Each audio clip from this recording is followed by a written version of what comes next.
ইউক্রেনের president Volodymyr Zelensky অভিযোগ করেছেন যে বড়দিনে দেশের জ্বালানি অবকাঠামোতে বড় ধরনের হামলা চালিয়ে রাশিয়া একটি অমানবিক কাজ করেছে।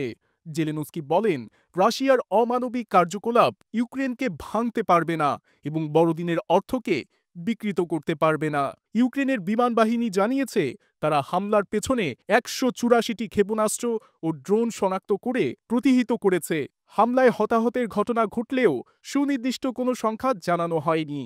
মস্কো হামলার বিষয়টি নিশ্চিত করেছে এবং দাবি করেছে যে তারা তাদের উপযুক্ত লক্ষ্য অর্জন করেছে। রাশিয়ার প্রতিরক্ষা মন্ত্রণালয় জানিয়েছে, গুরুত্বপূর্ণ জ্বালানি অবকাঠামোর ওপর বৃহৎ আকারের আক্রমণ চালানো হয়েছে এবং তা সফলও হয়েছে।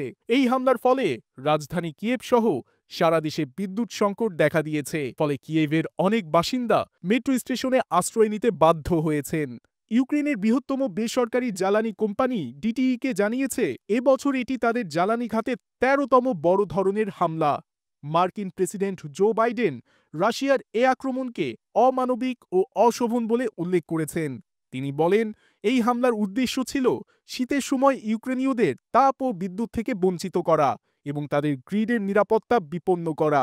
বাইডেন প্রতিরক্ষা বিভাগকে ইউক্রেনে অস্ত্র সরবরাহ অব্যাহত রাখার নির্দেশ দিয়েছেন। প্রেসিডেন্ট জেলেনস্কি এই হামলার বিষয়ে মন্তব্য করে বলেন, সম্পূর্ণটা পরিকল্পিত সিদ্ধান্ত।